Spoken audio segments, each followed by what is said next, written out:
করে জানাবেন। সব কি প্রশ্ন করেন আপনারা, আমি বুঝি না।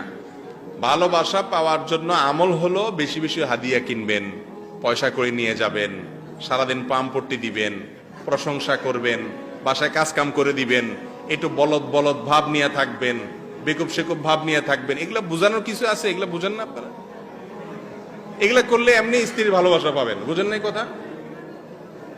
স্ত্রীর ভালোবাসা পাওয়ার জন্য এসব ভাবসাব নিলে দেখবেন ইনশাল্লাহ এমনি ভালোবাসা পাচ্ছেন। আমি একটা কথা সবসময় বলি, বাসায় গিয়া খুব বেশি চালাক চালাক ভাব ধরবেন না। বইয়ের কাছে যে বোকা সাজে সে ভদ্রলোক, সে কি? আর বইয়ের সঙ্গে সবসময় পণ্ডিতি করা আর বউরে বোকা বানায় নিজে পণ্ডিত সাজা, এটা হলো ছোট লোক। এটা হলো কি? ছোট লোক। বুঝেন নাই কথা? সব জায়গায় পণ্ডিতি করতে হয় না। আর জগতে দূরে পণ্ডিতি করে বেড়ান, বাসা আসলে একটু বেকুব সেকুব থাকবেন, বোকাশোকা থাকবেন, যাতে বউ মনে করে আরে কিচ্ছুই বুঝে না বেচারা, আমি তো সব বুঝি। ভাবটা এমন। আবার রশিটা ঠিক রাখেন না, আবার এরকম এরকম বোকা সাইজেন না যে আপনার কান ধরে এমনি ঘুরায় আবার এমনি ঘুরায়, এরকম আবার হয়ে যায় না। গল্লির ঠাওয়ার ঠিক রাখেন, রাইখা এরপরে একটু বোকা সাজবেন, বেশি চালাই করতে যাবেন না। শাসন করবেন সোহাগের সুরে, শাসন করতে গিয়ে আবার ছেঁচড়ার মতো আচরণ করবেন না। এই বিষয়গুলো খেয়াল রাখেন, ইনশাল্লাহ হয়ে যাবে।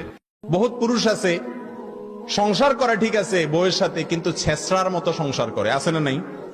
ঘেউ ঘেউ ঘেউ ঘেউ ঘেউ ঘেউ ঘেউ ঘেউ সারাদিন। বাহিরে আসাল ফেরেস্তার মতো, আছে না নাই? ইয়া বড় ফেরেস্তা, ওনার মতো মানুষ হয় না, ওনার আখলাকে ওনার আচরণে সব ভাঙিয়া চুরে পড়ে, কিন্তু বাসায় আসলে কুত্তার মতো আচরণ করে, আছে না নাই?